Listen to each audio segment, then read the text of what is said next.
Before Nannie Doss became the Giggling Granny, she was Nancy Hazel. Born in 1905 in Alabama, into a poor farming family. Nancy's life would have passed quietly like any other country woman, had it not been for that fateful train ride when she was 7 years old. It was a trip to visit relatives. The train braked suddenly. Little Nancy was thrown forward, smashing her head hard against the metal bar of the seat in front. Bleeding, unconscious. Nancy survived, but she would never be the Nancy of yesterday again.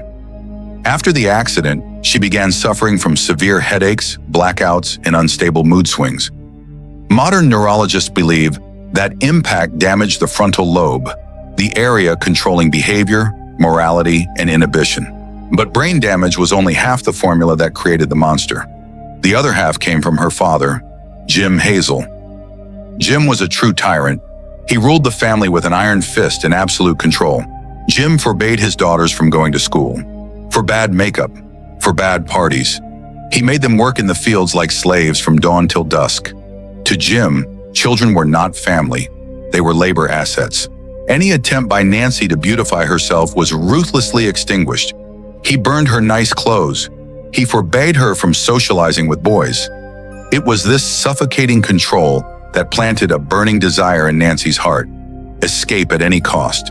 Nancy's only escape was the written page. She was addicted to romance magazines, especially the Lonely Hearts column. In that world, men didn't beat their wives and children. Men were polite, wealthy, and romantic princes. These magazines became Nancy's Bible. She began to lose the ability to distinguish between reality and fiction. She believed she deserved a perfect love, and more importantly, if reality wasn't perfect, she had the right to edit it. This is when the seed of the Giggling Granny sprouted. A damaged brain plus an abusive childhood plus a warped worldview. Nancy Hazel was ready to step into real life, and her first victim was about to appear. At 16, Nancy found her first escape ticket.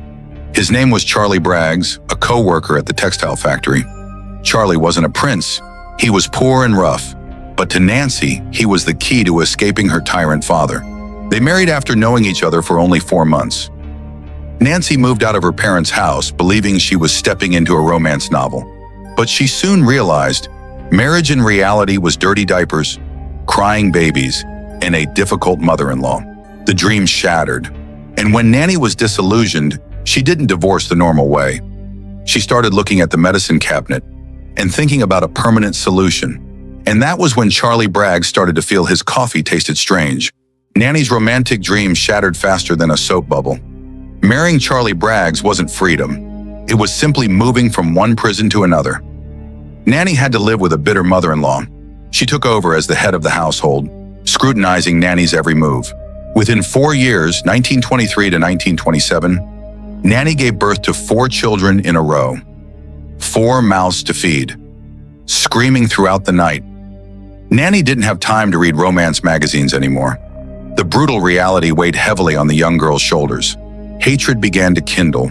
Nanny realized, if no one brings happiness to me, I must personally clean up the obstacles blocking that happiness. And Charlie Braggs? He was no pillar of support. Charlie was a weak man. To escape the crying babies and his mother's nagging, he chose the nightlife. He drank, flirted with other girls, sometimes disappearing for a whole week. Nanny was left alone with 4 children and the wicked mother-in-law. Disappointment turned into a silent rage. She didn't scream. She didn't fight. She started thinking. Charlie started feeling unwell every time he came home. Stomach aches, violent vomiting. He thought it was the bootleg liquor, but he didn't know that Nanny was testing her formula. And then, tragedy struck. Not with Charlie, but with the children. In 1927, their 2 middle children suddenly fell ill. Symptoms: convulsions, turning blue, violent vomiting. That morning, Nanny had cooked oatmeal for them. Just hours later, both children passed away. Doctors at the time concluded food poisoning, a common cause in an era of poor hygiene. No one suspected the grieving mother, except for one person, Charlie Braggs. He looked into his wife's eyes and saw an abyss. He remembered his own stomach aches, and he understood everything. Charlie Braggs wasn't the smartest man, but he had the survival instinct of an animal. Instinct told him, if you don't leave, you're next. Coffee shouldn't taste metallic. And children don't die coincidentally like that. One night, Charlie did what few men dared to do back then. He ran away. He grabbed his eldest daughter, Melvina, and ran from the house of death, leaving the newborn Florine with Nannie. He ran like a ghost was chasing him. The next morning, Nannie woke up to find her husband gone. Was she sad? Probably not. She saw it as a chance to reset her life.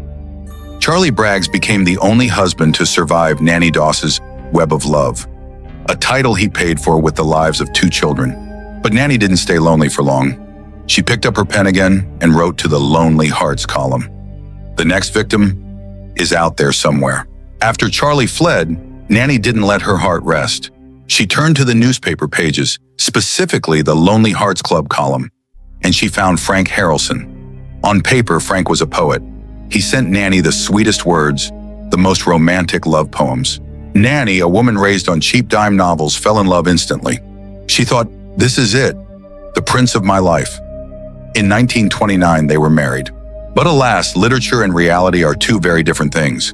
In real life, Frank was no prince. He was a construction worker, a heavy alcoholic with a criminal record. Once again, Nannie's dreams were shattered. The marriage lasted 16 years, a record for Nannie. Why did she endure it for so long? Perhaps because during the Great Depression, it was hard for a single mother to survive. Or perhaps she was patiently waiting for the right moment. Frank beat her whenever he was drunk. He spent all their money on moonshine. Nannie endured. She continued to play the role of the submissive wife. She still baked cakes, still brewed tea, still giggled when neighbors asked how she was. But inside, she was accumulating venom, literally. Frank had one true love in his life, the jar of corn whiskey. He loved it more than his wife, more than his children. And Nannie realized, if you love it that much, I will use it to send you away. September 15, 1945. World War II had just ended. The whole world was celebrating peace. But in the Harrelson household, a war was just beginning. Frank came home, blind drunk. He forced himself on Nannie. When she refused, he beat her brutally. That was the final straw.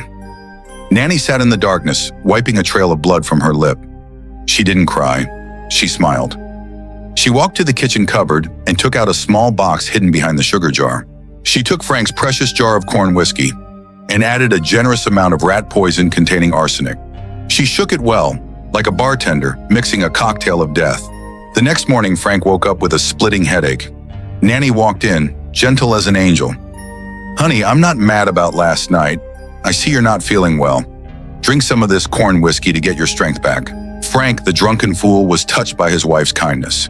He drained the jar. Minutes later, gut-wrenching pain struck. The arsenic began eating away at his insides. He writhed in agony on the floor for a full week. Frank Harrelson died on September 15, 1945. The doctor concluded food poisoning, the same old excuse. Nannie Doss officially became a widow for the first time. She used Frank's insurance money to buy a small plot of land. And more importantly, she learned a valuable lesson. Patience is the key to success. After Frank's death, Nannie took a break from her romantic games. She went to stay with her eldest daughter, Melvina, who had just given birth to a baby girl. Melvina had always felt afraid of her mother. There was something in Nannie's eyes that sent chills down her spine. And the daughter's intuition was right. Melvina recounted a horrific memory. In a haze of postpartum painkillers, she opened her eyes to see her mother bending over the baby's crib. In her hand was not a milk bottle, but something long, thin, and sharp. It was a hat pin. Melvina saw her mother drive the pin into the baby's head. She wanted to scream, but the anesthesia locked her jaw. She drifted back into the darkness, thinking it was just a nightmare. But when Melvina woke up, the nightmare had become reality. The baby was dead. The doctors were baffled. They found no obvious cause. Back then, the concept of SIDS, sudden infant death syndrome, was vague.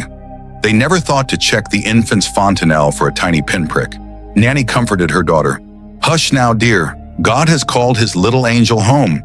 But deep down, what was she thinking? Perhaps the baby's crying gave her a headache? Or was she jealous of her daughter's happiness? No one knows for sure. We only know that Nannie Doss spared no one, not even her own blood. Time passed. Melvina gave birth to another son named Robert.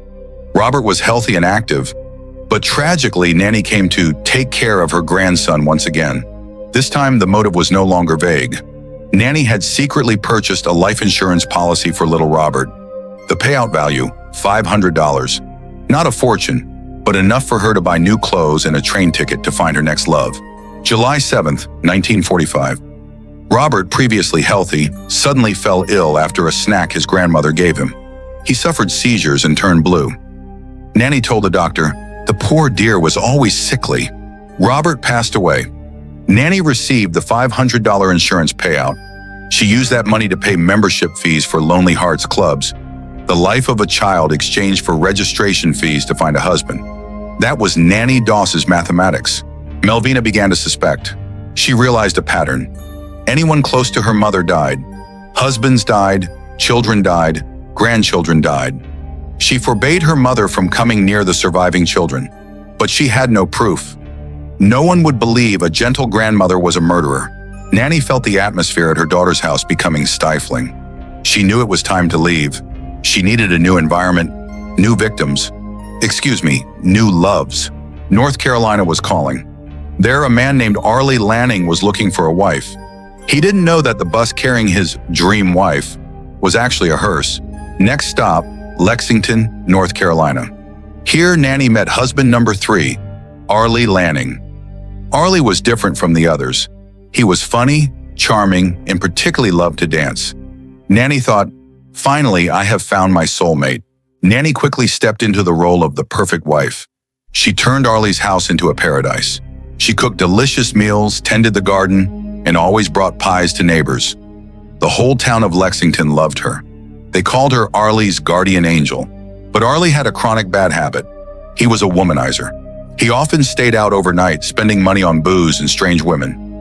Nannie once again realized she had chosen the wrong prince. And Nannie's rule was simple. Defective goods must be disposed of. February 1952. Arlie began to fall ill. Familiar symptoms, stomach pain, vomiting, rapid heartbeat. But this time Nannie told everyone it was stomach flu and heart failure. She devotedly fed him every spoonful of soup, a special soup for which only she knew the recipe. Arlie Lanning passed away after just a few days of his wife's care. The funeral was held solemnly. Nannie cried her eyes out, making every neighbor feel sorry. Poor woman, a devoted widow until the very end. The local doctor, trusting Nannie's reputation as a kind wife too much, did not perform an autopsy. He wrote on the death certificate, heart failure. Nannie Doss escaped justice spectacularly once again, but Arlie's death wasn't the end. Right after the funeral, their house suddenly burst into violent flames. The fire consumed everything, bedding, dishes, and even the remaining poison bottles. Nannie told the police that the TV had a short circuit, a strange coincidence. That TV had just been insured against fire. She received an insurance check for her husband's death and another check for the burnt house.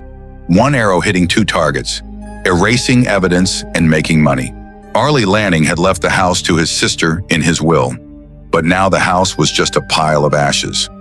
Nannie took the insurance money and prepared to leave, but she still had one chore to settle. Arlie's mother was still alive and bedridden. Nannie thought, "This old lady is so frail. Living longer is just suffering." With her twisted mercy, Nannie decided to liberate the old lady before leaving town. A few days after Nannie left, Arlie's mother also passed away. The old lady died in her sleep. No one suspected a thing. Nannie Doss had completely wiped the Lanning family off the face of the earth. Nannie sat on the train leaving North Carolina. In her purse was insurance money. In her heart was a new hope. She was heading to Kansas. Richard Morton, husband number 4, was awaiting his fate.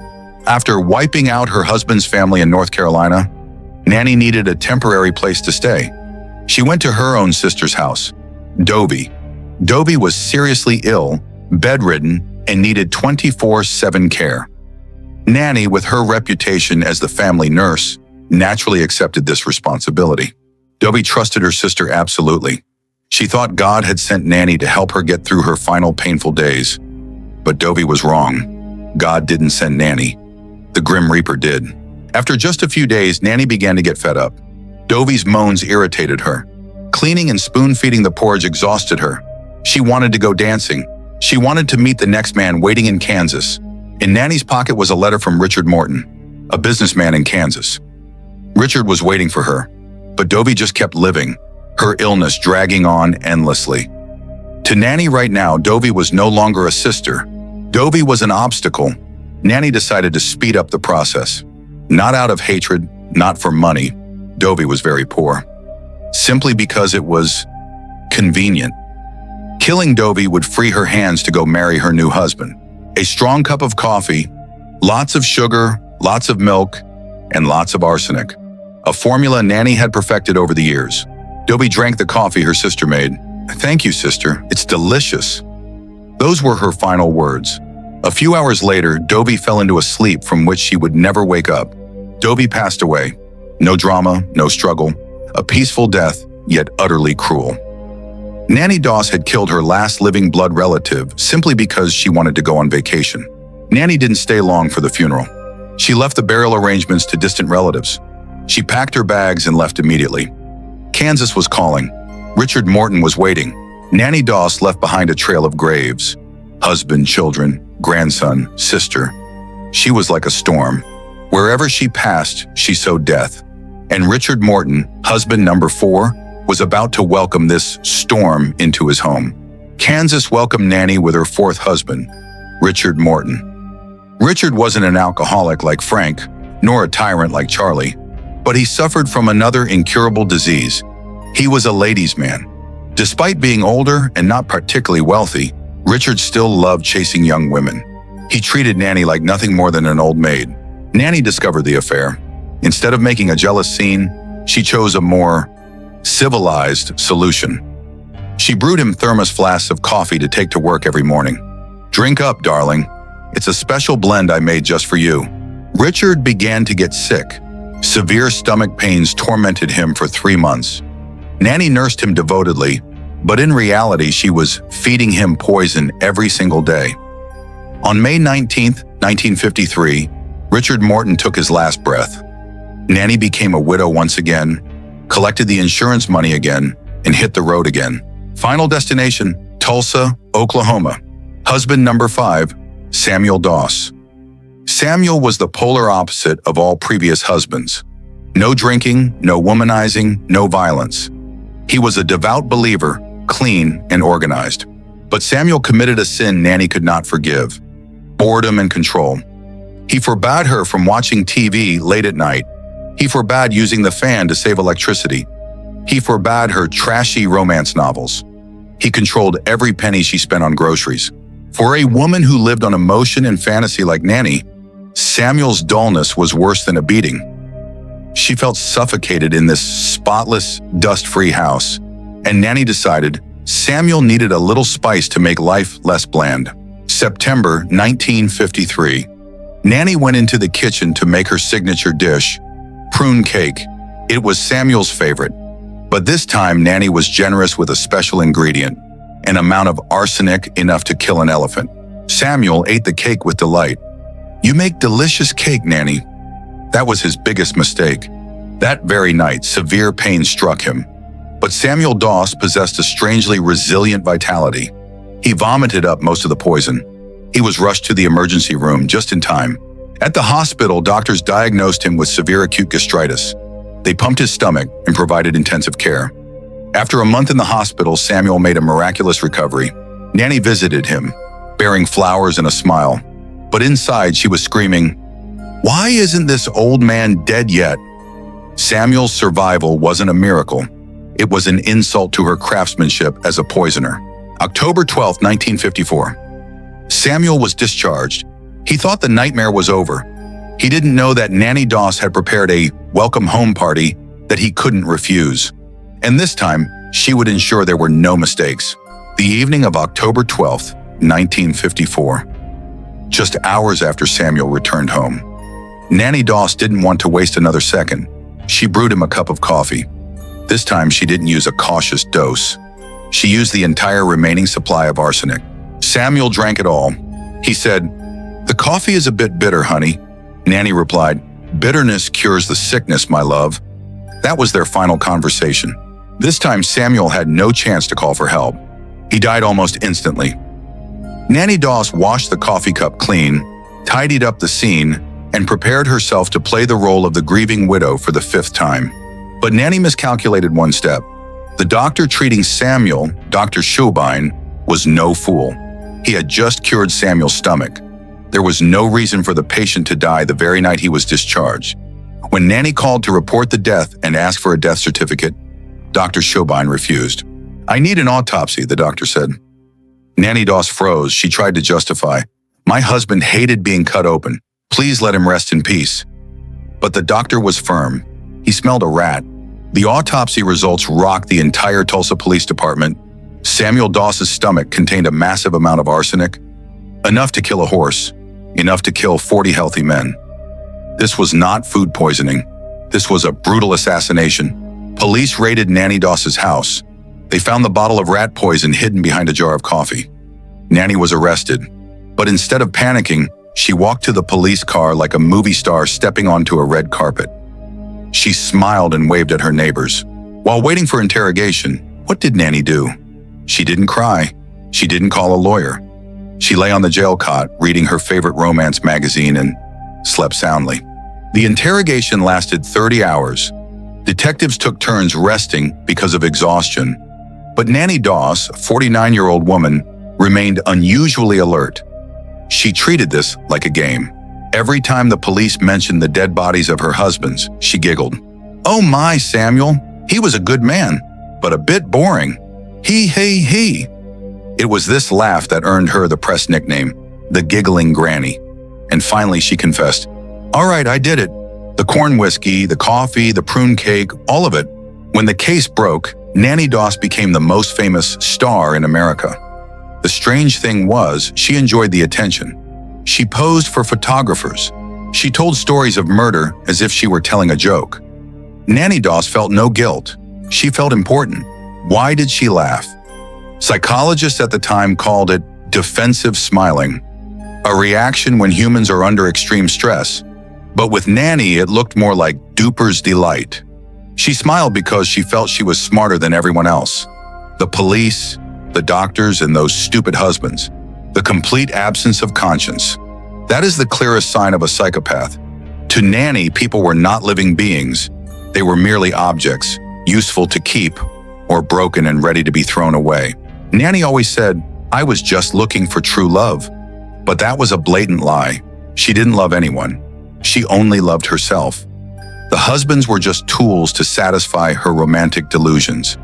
When they revealed their bad habits, drinking, stinginess, cheating, they shattered her fantasy. This is malignant narcissism.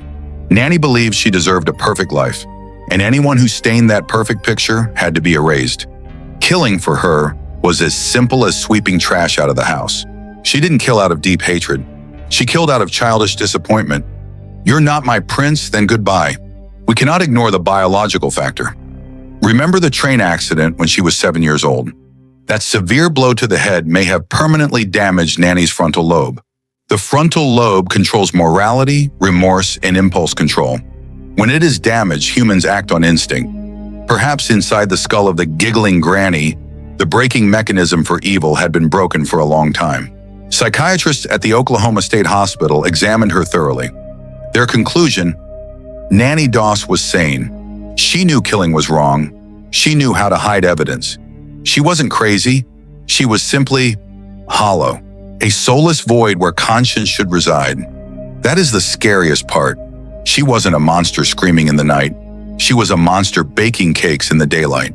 In 1955, Nannie Doss received a life sentence. She escaped the death penalty for one simple reason. She was a woman and an elderly one. The state of Oklahoma, at the time, couldn't bear to send a grandma to the electric chair. During her 10 years in prison, Nannie never felt remorse. In fact, she even received marriage proposals from men on the outside. She continued to live in the delusion that she was a rose pricked by thorns, rather than the person holding the shears that decimated the garden. June 2nd, 1965. Nannie Doss passed away from leukemia. She died in solitude. No husband, no children, no grandchildren to see her off, because she had already killed them all. What does the story of Nannie Doss teach us? That evil doesn't always wear the face of a monster. It doesn't hide in dark alleys. It stands right in your kitchen, smiling, asking if you'd like a coffee refill. We are often on guard against aggressive-looking strangers, but we are completely defenseless against fake kindness. Nannie Doss was a master of weaponized caretaking. She used frailty and gentleness to hide the knife behind her back. The lesson learned: don't let affection blind your reason. Samuel Doss escaped death once, but returned to meet his end because he trusted his wife's repentance. When your intuition tells you something is wrong, trust it, whether that person is a spouse, a child, or a mother. Nannie Doss is the embodiment of covert narcissism. Identifying traits: 1. Always playing the victim. My husbands were terrible, so I had to kill them. 2. Lack of empathy, laughing at funerals. 3. Only caring about her own needs, finding perfect love. If you meet someone who constantly claims that all their ex-partners were crazy or abusive, be careful. They might just be the only common denominator in those tragedies. Just like Nannie Doss. Next time someone offers you a slice of cake with an overly enthusiastic smile, don't forget the story of the Giggling Granny, because sometimes the secret ingredient is death. Thank you for joining Strange Frequency on this long-running case file. If you found this video valuable, please like and subscribe so you don't miss the next criminal psychology profile. I am Strange Frequency. Sleep tight and remember to lock your kitchen door.